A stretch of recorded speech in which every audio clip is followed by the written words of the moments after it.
In the 1960s, some of the most beautiful passenger cars were created by a famous Italian designer known as the Maestro for his immortal creations.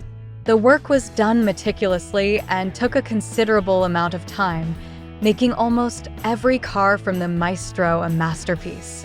The prototype of the Spider was created in the early 1960s by the renowned coach builder Pininfarina, and its production version was first presented in March 1966 at the Geneva Motor Show. It adorned the stand of the Milanese firm Alfa Romeo, with a small Pininfarina badge modestly placed on the side of the body. The car attracted the attention of visitors with its elegant forms and minimal ornamentation. On the elongated front, between two half bumpers, was the trademark triangular grille with the Alfa Romeo emblem. Large headlights, which were an extension of the front fenders, were covered with spherical plexiglass caps.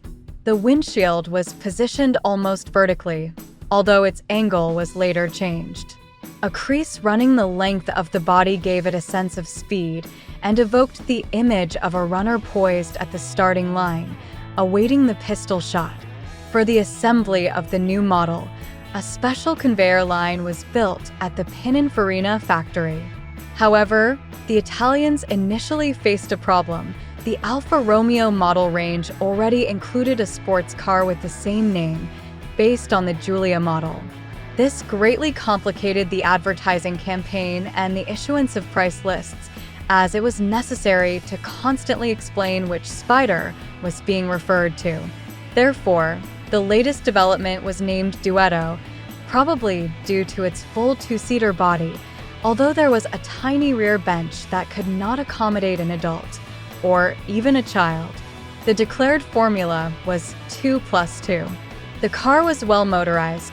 Variants were equipped with a 1,600 cubic centimeters engine producing 109 horsepower, but after 2 years, it was replaced by an 1,800 cubic centimeters engine, followed by a 2-liter engine.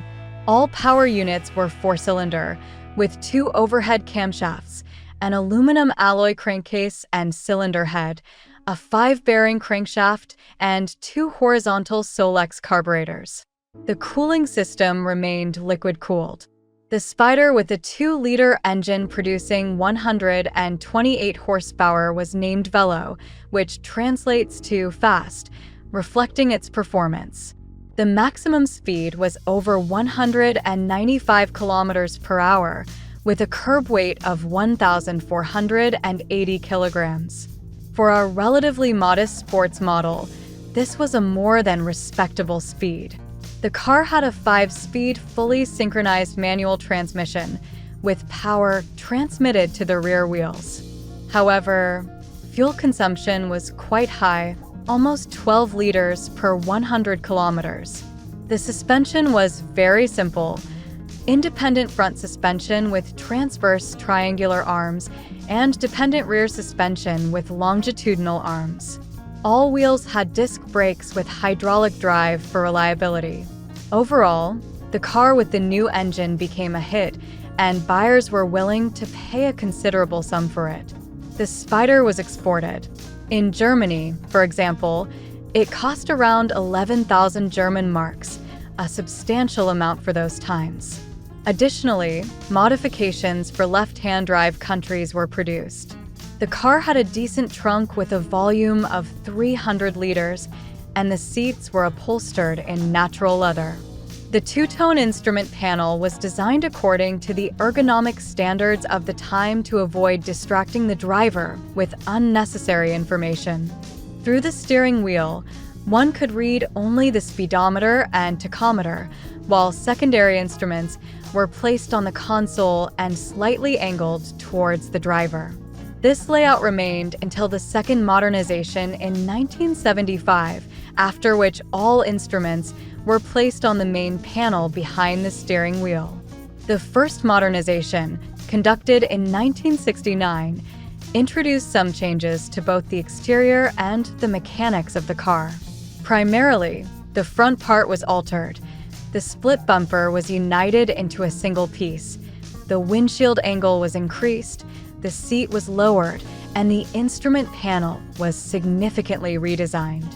The rear part now had a sloping design, reminiscent of the original, and was sharply criticized in accordance with new trends.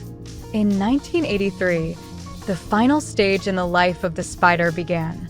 The front and rear parts received plastic bumpers, the interior was changed, and most importantly, a small spoiler appeared on the trunk lid. A newly developed 1,600 cubic centimeters engine producing 104 horsepower was introduced, along with an optional removable hardtop. In the early 1990s, work was already underway on the successor to the Spider, which debuted at the 1994 Paris Motor Show. In June 1993, the last Spider rolled off the Pininfarina assembly line, with a total of 127,205 units produced.